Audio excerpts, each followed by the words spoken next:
제3국에서 살지 말자라고 이런 식으로 접근을 할 때도 있었죠. 프랑스랑 한국 이렇게 딱 생각을 했을 때 저희는 그냥 한국이 월등하다고 생각했어요. 나라의 어떤 레벨 이런 게 아니라요. 저희 입장에서는 그냥 한국으로 가는 게 너무 맞는 것처럼 느껴지더라고요. 이제 물론 외국인으로서 이제 한국에 사는 게 힘든 부분이 있긴 하겠지만 특히 뭐 직업을 구한다거나 그런 부분에 있어서 제약이 있을 수도 있는데 일단은 지금 남편이 하고 있던 일들과 관련해서 이제 지금 사업을 할 계획이에요. 또 사업마다 업종마다 다 다르긴 하겠지만 저희 입장에서는 남편의 사업에 더 도움이 되는 곳은 유럽이 아니라 완전히 아시아였어요. 그것도 그렇고 둘 다 외국인으로 여기 살면은 둘 중에 한 명은 독일어를 엄청 잘해야 되는데 그래야 당연히 살 거 아니에요 여기서? 근데 아예 그냥 한국에서 살면 저는 한국어를 잘하잖아요. 그러니까 제가 남편을 계속 도우면서 살 수 있잖아요. 어떻게 보면 뭔가 한국에서 일어나는 그런 모든 뭐 서류나 이런 모든 것들 이제 제가 앞장서서 다 해야 되니까 힘든 부분도 있을 텐데 그럼에도 불구하고 편할 것 같아요. 훨씬. 또 남편은 사업하면서 저는 제가 원래 한국에서 하고 있던 일들 할 수도 있고 아니면 거기서 뭐 저도 더 확장해서 다른 일 할 수도 있고 아무래도 저는 그냥 한국인이니까 저는 일하기가 쉽잖아요. 그래서 각자의 전공을 살려서 살 수 있는 나라가 한국이다. 저는 예술 쪽에 일을 하고 남편도 음악 만들지만 남편은 원래 비즈니스 하는 사람이거든요. 그래서 전공을 살리면서 일하기가 너무 좋은 곳이 한국이었어요. 저는 지금 독일 소도시라서 제 전공을 살리면서 소도시에서 무슨 예술 일을 하겠어요. 그리고 심지어 저는 외국인? 심지어 독일어 못함. 그래서 해외 예술가들이랑 같이 일해도 그냥 다 영어 쓰고 아니면 한국이랑 일하지 진짜 이 독일 로컬에서 제가 하던 일들을 한다? 사실 그 풀도 너무 말도 안 되고요. 한국이 풀이 예술 부분에서 풀이 넓은 분야도 또 있어서요. 아무튼 그래서 저희한테는 사실 기회가 훨씬 더 많은 거예요. 그리고 좀 더 편리하고 윤택하고 재밌게 지낼 수 있는 곳이 저희한테는 좀 한국이라는 생각이 또 들더라고요. 독일은 이거 지금 인플레이션 얘기하면은 진짜 1시간도 모자랄 것 같아요. 오늘 아침에 또 전기요금 완전 3배 올리겠다고 해가지고 한 번에 3배가 올라? 인플레이션 미쳤구나. 문제가 뭐냐면 사실 저희는 솔직히 연차가 쌓이면은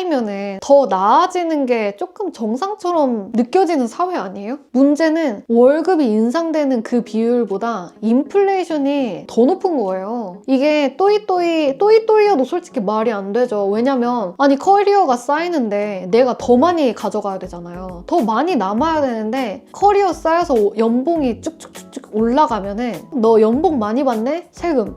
인터넷에서 보험료 인상돼서 실수령액이 줄었다라는 글을 보고 저는 진짜 머리 띵 이거예요. 아니 내가 커리어가 쌓이는데 실수령액이 적어지는 게 말이 되나? 제가 세상을 좀 몰라서 그럴 수도 있어요. 한국에서도 이런 거 좀 일반적인가요? 너무 일반적이지 않잖아요. 내가 내 능력과 커리어가 지금 쌓이고 있으면 쌓인 만큼 그리고 내가 여기서 더 오래 일했으니까 오래 일한 만큼 내가 가져오는 게 맞지. 근데 이건 회사 문제가 아니에요. 회사는 인상해주고 잘해줘요. 보통. 근데 막 집세도 갑자기 빵 오르고 저희 작년에 수도세 300만 원 냈거든요. 근데 이거 통틀어서 300 이게 아니라요. 독일은 1년 단위로 연말정산처럼 에너지 비율 이렇게 정산을 하는데요. 작년에 뭐 우크라이나 전쟁 때문에 에너지 비용 너무 비싸져서 추가로 300만 원씩 이렇게 내고 했어요. 근데 정말 이런 경우가 한국에 이렇게 많지가 않잖아요. 뭐 누진세 내고 막 이런 것들? 근데 누진세 낸다고 해봤자 300만 원 내고 그러진 않잖아요. 뭐 경우에 따라서 정말 그런 일이 있을 수도 있지만 근데 독일에서는 이렇게 이런 일들이 일반적인 일처럼 거기서부터 저는 뭐지? 아니 여기서 왜 살지 우리? 독일에 살면은 이게 벌이가 좋아도 누리면서 살기가 좀 어려운 것 같아요. 그리고 사실 저희 세대는 많이 누리고 살았잖아요. 근데 사회 시스템 때문에 뭔가 허리띠를 졸라매고 살아야 된다는 게 저는 별로 그렇게 살고 싶지 않았어요. 그렇다고 제가 돈 흥청망청 쓰고 이런 사람도 아니거든요. 저는 돈 아끼고 돈 모으는 거 되게 좋아하지만 이게 내가 뭔가 좀 풍족한 상태에서 그래서 내가 아껴서 돈 모으고 이게 아니라 나의 의지와 상관없이 여기서는 내가 생각지 못한 걸로 갑자기 목돈 나가는 일들이 끊임없이 있으니까 여기서 돈 아끼고 살아야 돼? 저는 이 생각을 딱 하니까 싫더라고요. 푼돈에 연연하면서 사는 그 저의 모습을 저는 사실 상상한 적이 없거든요. 근데 여기 있으면은 그렇게 살아야 돼? 물론 막 연봉이 몇 억씩 되면은 안 그러지 않을까? 아니 근데 연봉이 몇 억씩 되면은 거기서 절반 떼어가는 게 더 아깝지 않을까요? 저는 그러면 진짜 미칠 것 같은데? 아무튼 그래서 벌면 벌수록 세금 문제가 있다 보니까 모티베이션이 전혀 없어요. 이게 막 뭐 한국에서는 좀 더 풍족하게 살고 독일에서는 막 이렇게 살고 이런 단순한 문제라기보다는 저희한테는 모티베이션이 안 되니까 별로 정이 안 가기 시작하는 거예요. 아니 엄청 열심히 살아봤자 세금 50%? 물론 50%까지는 아니지만 내 손에 실제로 주어지는 것들이 적다? 하면은 그냥 적당히 살고 싶을 것 같아요. 뭔가 열심히 하는 만큼 가져야죠. 그래서 그런 삶의 방식이 저랑은 정말 안 맞다고 생각을 했고 저랑 남편은 항상 뭔가 되게 진취적으로 계속 뭐를 하고 싶어 한단 말이에요. 늘 이렇게 성장이 있어야 하는데 다른 영상에서도 말씀드렸다시피 저희 이제 30대 초반인데 그냥 현실에 안주하면서 그냥 적당히 이제 레이스 되는 대로 그냥 적당히 만족하면서 약간 안주하면서 사는 게 저희 둘의 가치관이랑 안 맞는 거라서 그래서 진짜 그냥 좀 경쟁이 치열한 이런 부분 때문에 많이 힘들기는 하지만 그래도 활력 있게 우리가 정말 치고 나갈 수 있는 그런 움직이는 나라에서 살아야겠다 이런 생각을 했고요. 또 저는 독일에서 아기를 키운다고 생각했을 때 되게 좋았어요. 큰 프레셔 없이 그렇게 자랐으면 좋겠어서. 근데 다른 부분에서는 이 얘기가 되게 조심스럽지만 모티베이션이 잘 안 된다는 거는 어릴 때 나는 막 대통령이 될 거야. 나는 막 뭐가 될 거야. 물론 여기 어릴 때도 다 그렇게 할 수 있겠지만 조금 현실감이 잡혔을 때, 현실 감각이 있었을 때 모티베이션이 잘 안 되는 환경이 있다 보면은 정말 어린애들, 10대 애들 너무 막 무궁무진하잖아요. 그 젊음 그리고 그때부터 시작하면 정말 뭐든지 될 수 있고 뭐든지 열심히 한다면 정말 내가 꿈꾸는 것들 가질 수 있는 너무 좋은 젊음인데 모티베이션 자체가 그렇게 막 엄청 크지가 않다 보니까 그냥 어릴 때부터 좀 제약이 있는 것 같아요. 나는 뭐 이런 삶의 형태로 이렇게 살고 싶어 라는 그 기준점 자체가 되게 낮아지는 것 같아요. 그래서 저는 한국에서 살아왔던 입장으로서 제가 지금까지 누렸던 게 만약에 7이라고 하면은 10 만점에 일상에서 제가 7 정도의 그런 행복을 느꼈어요. 독일에서 적어도 독일에서도 7 정도가 될 수 있는 그런 많은 요소들이 있어야 되잖아요. 근데 굳이 다운그레이드를 해서 살 필요는 없는 거잖아요. 근데 상당 부분 다운그레이드 돼요. 한국에서 그냥 상황과 환경이 7 정도 됐을 때 내가 행복을 느꼈다. 아니면 7 정도 됐을 때 편리했다. 했으면은 여기는 기준이 팍 내려가서 3 정도 돼도 행복해야 돼요. 안 그러면 우울증 걸려서 못 살아요. 안 그러면은 진짜 힘들어요. 내가 누렸던 그 모든 것들 당연히 다른 나라니까 기준 좀 낮춰야 되는 건 맞는데 이게 3까지 낮아졌으면 다른 부분에서 7이 되는 어떤 상쇄되는 게 있어야 되잖아요. 근데 그냥 다 3. 뭐 한국은 막 7 부분 있고 3 부분 있고 4 있고 좀 다채로운 것 같아요. 근데 여기는 당연히 제가 또 외국인인데다가 남편도 외국인, 언어 장벽, 내가 여기서 태어나고 자라지 않았기 때문에 문화가 다르다는 거? 이런 것들이 있으니까 그런 거겠죠? 그럼에도 불구하고 그냥 객관적으로 봤을 때 그냥 불편한 것들이 진짜 많아요. 여기에서 태어나면은 덜 느끼겠죠. 왜냐면 그러니까 여기보다 더 편한 곳을 경험하지 못했기 때문에. 근데 저랑 남편은 다른 나라에서 왔으니까 이미 다른 나라에 대한 경험이 있는 상태로 왔잖아요. 그러면은 당연히 비교가 될 수밖에 없고 지금 나의 삶이 다운그레이드 됐다 하면은 못 참고 다시 무조건 업그레이드 해야 되는 거죠. 다운그레이드 돼도 내가 여기서 만족하고 또 다른 부분에서 또 장점이 있으니까 그냥 그거 가지고 살겠다 하면은 행복할 수 있어요. 근데 막 저희처럼 항상 좀 달려야 되고 뭔가 이렇게 막 이루고 싶은 것들이 있고 갖고 싶은 것들이 있고 또 자식들에게 어떤 것들을 주고 싶은지에 따라서 많이 달라질 것 같아요.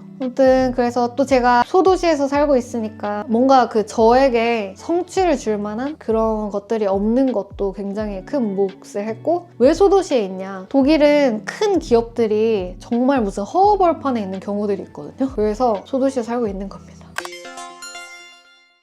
또 다른 이유에 대해서 얘기하면은, 제가 아까 관계에 대해서 얘기했잖아요. 막 가족들, 친구들, 그런 끈끈한 관계에 대해서 생각을 하게 됐던 게, 사실 한국에서도 30대 지나서 진짜 그런 끈끈한 친구, 정말 많은 것을 의지하고 많은 것을 이야기할 수 있는 그런 친구를 사귀는 건 어려운 일이라고 생각하거든요. 이게 독일이라서 어렵고 이런 거라기보다는 그런 관계 만드는 것 자체가 쉽지가 않다. 물론 어떤 분들은 30대 넘어도 그런 관계 만드신 분들도 계시겠지만, 일단 저는 없어요. 저는 정말 그렇게 끈끈하려면은 당연히 피가 이어진 가족, 아니면은 정말 아무것도 모를 때, 엉망진창이었을 때, 진짜 아기 때부터 볼 꼴 못 볼 꼴 다 봤던 그런 추억들이 많이 있는 사이가 끈끈해질 수 있다고 생각하는데, 그 조건에 부합하려면은 지금으로부터 되게 막 이렇게 쌓아 나가야 하는데, 사실 30대 이후부터는 이미 내가 맞고 안 맞고의 기준이 있어버리니까 굳이 또 시간을 쓰는 거에 대해서도 어릴 때처럼 쓰지 않기 때문에 상대도 그렇고 저도 그렇고, 그래서 정말 그렇게 끈끈한 관계 맺는 게 저는 불가능했어요. 그리고 앞으로도 가능할 거라고 생각하지 않아요. 끈끈한 관계를 만든다는 게 저도 상당 부분 에너지를 쏟아야 되는 거잖아요. 근데 그게 어릴 때나 가능했지, 지금부터는 그 쏟을 에너지가 없어요. 그래서 일단 저의 경우에는 불가능, 그리고 노력한다고 만들어지는 것이 아니라고 보고, 그리고 더 큰 문제는 제가 그렇게 그걸 원하지 않는다는 거죠. 당연히 끈끈한 관계 막 있으면 좋겠다. 사실 솔직하게 생각해보면 여기서 그런 끈끈한 관계가 있으면 좋겠다라고 바라본 적도 없어요. 왜냐면 불가능하다는 걸 이미 알고 있기 때문에 바라지도 않고, 바라지 않기 때문에 더더욱 로컬 사회에 막 들어가려고 노력하지 않게 되는 거죠. 그래서 이 부분에 대해서는 남편이 독일인인 경우, 그러면 정말 자연스럽게 그 남편을 통해서 로컬 안에 들어가게 되는데, 저는 저희 둘 다 독일인이 아니기 때문에 동떨어져서 지낼 수밖에 없거든요. 이 부분이 막 힘들다 그런 게 아니라 그냥 계속 이방인으로 산다 그런 느낌이에요. 그리고 그렇게 원하지 않게 되는 거는 딱히 이게 내 나라도 아니고 내 남편 나라도 아니다 보니까 제가 정말 완전 막 다이빙 해가지고 들어가서 그 물 가운데에서 살고 싶다는 그런 동기가 없어요. 근데 한국 부부가 독일에 오면 필사적으로 여기서 살아남아야 하기 때문에 오히려 그런 상황일 때는 정착하기가 쉬울 것 같기도 해요.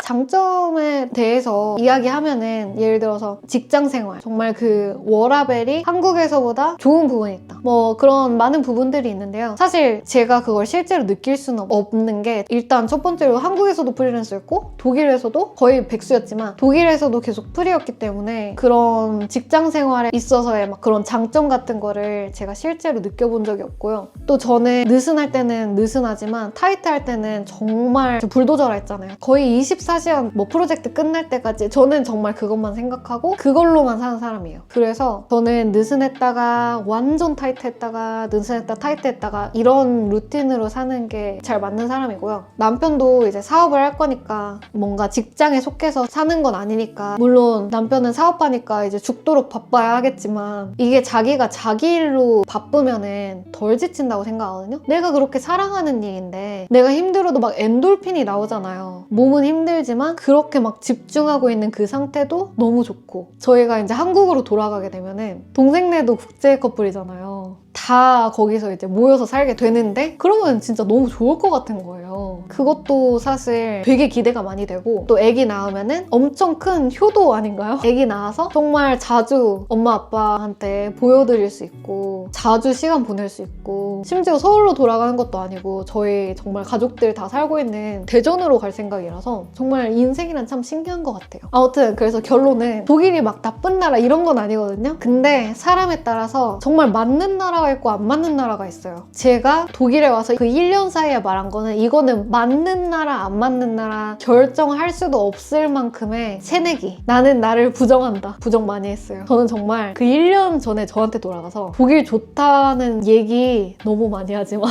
그렇게 말해주고 싶어요, 솔직히. 솔직히 이 영상 이거 도움될 만한 영상은 아닌 것 같네요. 제가 이렇게 의식의 흐름대로 말해버려가지고. 그치만 여러분들 재밌게 봐주셨으면 좋겠고요. 공감하시는 분들도 계시겠지만 또 반대 의견이신 분들도 계시겠죠.